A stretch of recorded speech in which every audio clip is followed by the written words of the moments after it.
Hello, everybody. Welcome to another episode of part 2 with our awesome Senior Director, Brent Jackson. He's taken time away from his busy work to go ahead and hook us up on some amazing answers from our members. We've collected questions over the past services, and we're like, just put it together and let's make some videos to educate you guys on how this really works. So if you haven't, please watch part 1. Everything leads to the other. It's super fun. And let's just go ahead and continue. I'm going to introduce our guest. I am Beverly Gonzalez, CTO of Building Business Legacies, and we have Brent Jackson, Senior Director of Personal Credit. Hey, friend. How you doing? I'm doing well, Ben. How are you? I'm fantastic. I'm having a great day today, so this is really cool. So I'm glad we could do this again. We're just going to zip on right through. People who have watched part 1, they're ready for part 2. So let's get going here. So our first question of the day is, do you have a money-back guarantee? Let them have it. Well, I am proud to say we have a deal better than the money-back guarantee. What? So what we have is a 24-month refund policy.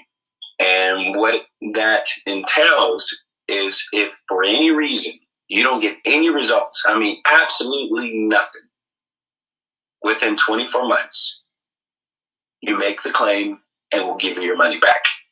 And the reason why we do this is because when we clean credit, we do it and we do it right and it gets done. That's so right. We have no worries or fears of not being able to get you where you need to go. Yeah. And we put this in place also so that you, as the customer, can have a peace of mind and can rest assured that not only are we going to get the job done, but we're going to make sure we get it done as long as it takes, as many fights and battles that we have to go through. Because sometimes a credit report just has so many negative accounts on there. It may take a little bit longer than 30 to 90 days. And so for that, we have to continuously fight to get it taken off. And so that's the reason why we have our 24-month refund policy in place. That is so huge. You mean you're going to continue to go on there and dispute and fight and claim even far past when they made their payment, and you're going to just, that is fantastic, you guys. We rock. I love whenever you brought that in this. So thank you so much for going into the granular part of the money back guarantee, because so many people, they have that, and they have it just as a claimant really on there, but they don't go into finding out exactly what is that and why do we have that guarantee on there. So I'm so happy you're able to represent that for us. So awesome. Let's go to the next question. How long does the process take to rebuild my credit? That's a really good question. So there's 2 parts to rebuilding. The first part is cleaning all negative items off of your credit report. This includes derogatories, late payments, and inquiries, okay? And collection accounts. Okay. So that's the first part. We have to get that removed. That process alone can take anywhere from 30 to 90 days on average. Now, let's say you had bankruptcies and child support. Well, that's going to take a little bit more work, a little bit more time. And again, we can't put a particular time frame on that because every situation is unique. So with that being said, we know we'll get the job done, but you will see immediate results within the first 30 days. Okay, so The first part is removing all of the negative items. That's inquiries, derogatories, collections, late payments, bankruptcies, etc. And then the second phase, so once everything has been removed, when you have 0 negative items on a credit report, the credit score will rest at 720 just by itself. Okay? And at that point, now it's about building your credit report by adding on the necessary accounts. Now remember, the banks want to see 5 revolving accounts, 5 installment accounts, and 5 authorized users.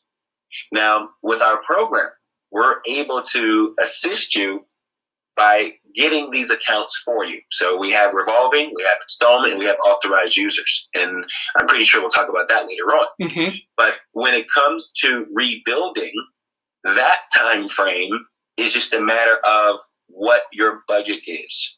Okay? Because the accounts that we have access to, because they do not require a hard credit check where you have to get approved in order to get the account added to your credit report, because that step is out of it, the vendors just charge a small fee to just put the account on your credit report.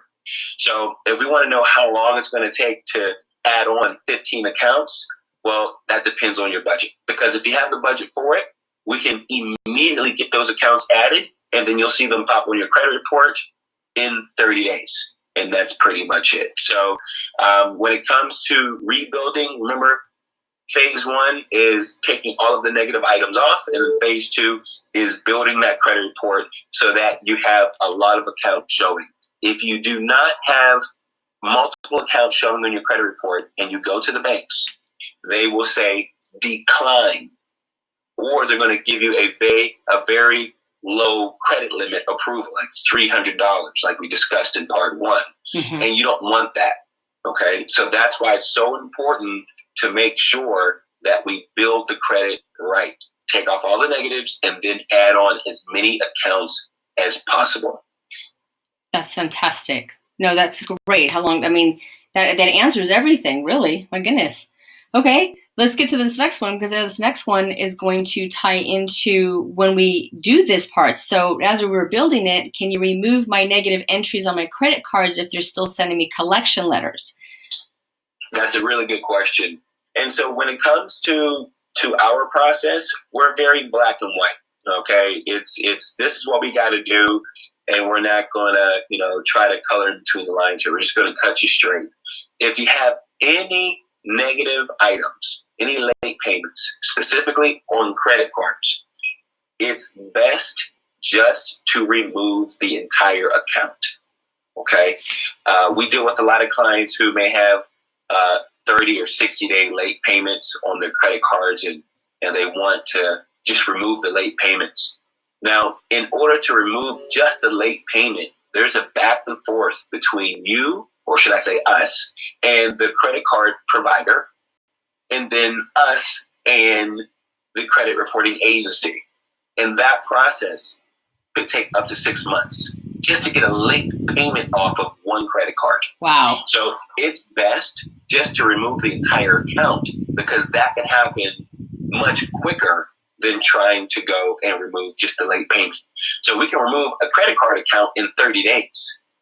In comparison to removing just the late payment, we have to go back and forth with 2 individual parties in order to get that removed. So back to the question, can you remove the negative entries on the credit cards? Again, we can, but the best way is just to remove the entire credit card itself. Now, if they are sending you collection letters, all you want to do is take them and store them. That's it. Do not reply to the collection letter, because if you reply to the collection letter, you are confirming that you own this account. Right. And so they'll be able to repost the account on your credit report. Right. So we just want you to store them. Store and if we ever need them for reference later on, then we will use them. But once everything's been cleaned off your credit report, then you can pretty much throw those collection letters away. Okay. That's a lot to consider, because some of these people may have accounts where they've had it for a long time, but at this point, if they're negative entries, it's causing so much more harm on their report. You might as well just you said, it's just to remove it. And that's very hopeful, because that means we can get so many people where they need to be on the next level a whole heck of a lot quicker than really just picking at it traditionally like you would and kind of milking it until it finally came off. So I appreciate that answer. Exactly. I want to add one more thing. Let's go back. Let's do it. So, guys, I want you to also keep this in mind. The banks want to see perfection. They don't want to see you have 10 good accounts and 3 late payments. No. They want to see 10 good accounts and excellent payment history from beginning to end. That's what they want. If you come to the bank with late payments, you will get declined. or you'll get very low limit approvals, or you'll get high interest rates. Which one of those do you want? Yeah. None of them. None of them. So with that being said, just remove the entire account. And I know it's like, oh my gosh, I've been paying on it for so long. I only missed, 60 days. What's going on? I understand. I know. But there's a lot more banks. There's a lot more fish in the sea. And so we'll delete that account off, and then we'll add on a new credit line, and then we'll continue to go. Yes. And this time around, remember, you got to have perfect payment history, because your credit is like gold. It's something that you really want to invest in, because when times are great, it's very valuable. And when times are not so great, it's very valuable. So credit is one of the assets on your tool belt, on your financial tool belt, that you always want to take good care of. I mean, you really want to, if it's a car, let's illustrate it as a brand new BMW or brand new Mercedes, you want to wash that baby at least once a week. You got to keep it shiny, and that's how you want to treat your credit. I'm so happy you brought that up, that it was right that way, because it is true. People don't realize that credit is part of an asset, because it's a virtual thing. People think asset, car, vehicle, or building, real estate, but your credit itself is a huge, powerful asset, which allows you to get these other monetary assets. So I'm really glad that you were able to get, really touch on that. This has been great. This is a great little short segment. I love when we're able to do this so we can really feed our audience what they need. And you guys, we have one more question left before we end this amazing interview. So with that being said, can you remove bankruptcies and tax liens? Now, I'm going to have to say, Brent, I have so many people asking me this question. Well, I've got bankruptcies, I've got tax liens. So what about bankruptcies and the tax liens? Can you help them understand that these aren't big bad words? You just have to understand the laws to attack these big bad words. Mm-hmm. Absolutely, okay. Absolutely. So this is a very good question. It's one of the most common questions that we get every single day, and the question is, of course, can you remove bankruptcies and tax liens? The answer is yes. Now, is it easy? No. Can it be done? Yes. And the reason I say that is because whenever you have a bankruptcy, reporting to your credit report, that's automatically telling lenders that you have failed as somebody that manages their finances. Ooh. Okay? Right. And so it also, on the plus side, it tells the lenders that, hey, you are quote unquote high risk, that if we give you more money, you might drop the ball. So right. Bankruptcies are very important, because if we were on the side of the bank and we were just loaning money out to everybody, we would want to know if we're dealing with a high risk or low risk client. We would want to know that. Right. In the respect of all of us here going forward and doing better with our finances, getting this bankruptcy is taken off is very important. We have to get it taken off. And so the approach that we use to get it done, you may want to write this down, everybody. Okay, right now. Is we do a little bit of a reverse engineering on the task. And we find out who put the bankruptcy on the credit report. Once we find out what entity did that, then, like our traditional way of cleaning credit, we'll go straight to the credit agencies. With this particular situation, tax liens and bankruptcies, we treat them the same. And what we do is we find out who placed the bankruptcy or tax lien on the credit report, and then we send them a letter. And we tell them, please prove to us that you placed this bankruptcy or tax lien on the credit report. Now, what happens is that particular entity is a private entity, just like the credit agencies. And 10 times out of 10, they were not the ones to report the bankruptcy or the tax lien to the credit agencies. The credit agencies picked that up off of public records. Or they picked it up from one of the other credit reporting agencies, and we've talked about that plenty. But guys, there's well over 20 plus credit reporting agencies. And so one of those is LexisNexis. Another one is SageStream. Another one is CoreLogic. And the list goes on. So, but these credit agencies all report, and the Experian, TransUnion, and Equifax, they can pick up any new data off of public record. So when that bankruptcy becomes public record, the Experian, TransUnion, and Equifax, they pick that up. So technically speaking, the people that actually have this bankruptcy on their books did not report it. So what we do is we send the letter directly to who this bankruptcy is reporting with, who actually has this on their files. We send that letter to them, and they send us a letter back saying, no, we did not report this to the credit reporting agencies. And then we take that letter that we got in response from that entity, and then we send that letter plus our dispute letters to the credit reporting agencies, and then they must remove the account. So it's a little technicality that we use to get it taken off, because remember, the credit reporting agencies are not allowed to have items reporting on your credit that's inaccurate. And so that right there qualifies as an inaccurate account, because the people that have this on their books did not report this. The credit reporting agencies picked this up off of public records themselves. And so that's what we use to get it off. And like I said, again, the reason why bankruptcies and tax liens take a little bit longer to get removed from the credit report is because there's a back and forth with the particular entity that this bankruptcy is with. And that takes time, because remember, you're not the only one that has filed bankruptcy.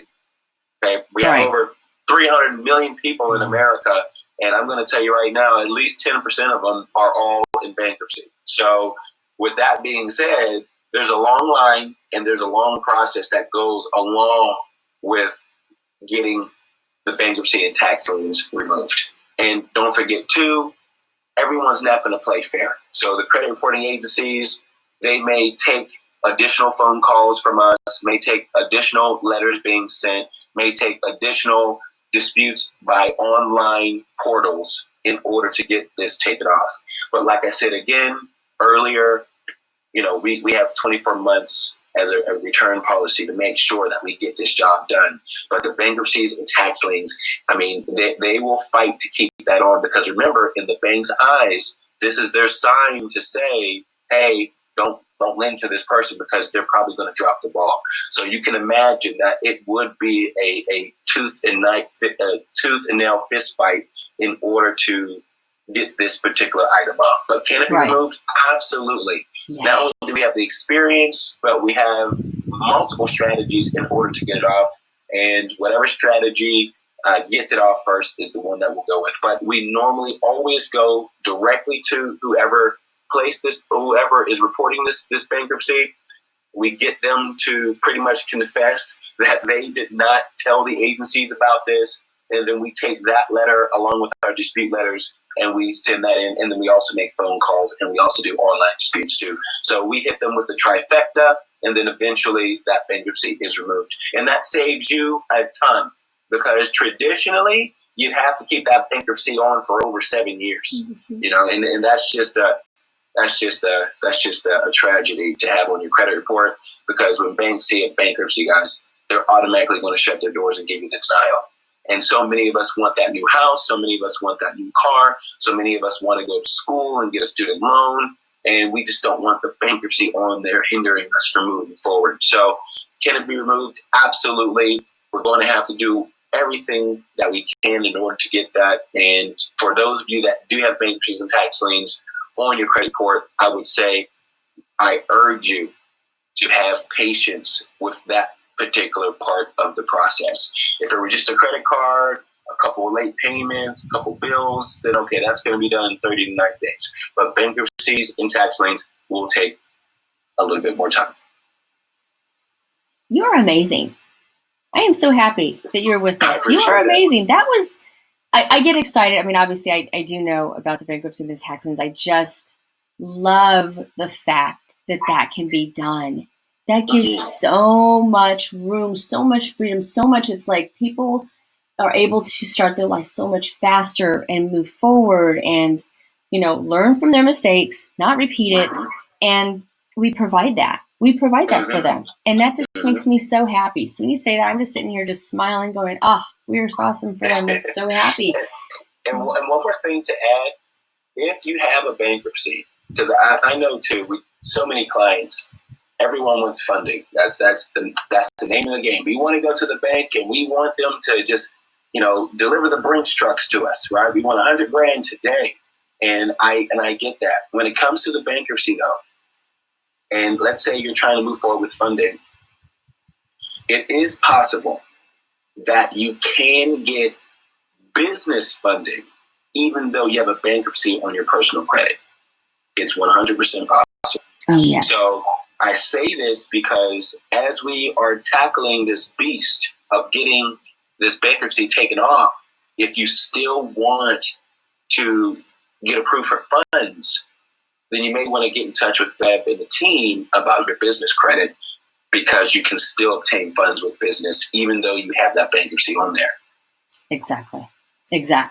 And that's a whole nother animal of a fun journey. It's like going to 2 amusement parks all at one, just connected. You know what I mean? It's like Disneyland, California. It's just like boom. And that's how these just pair in with each other.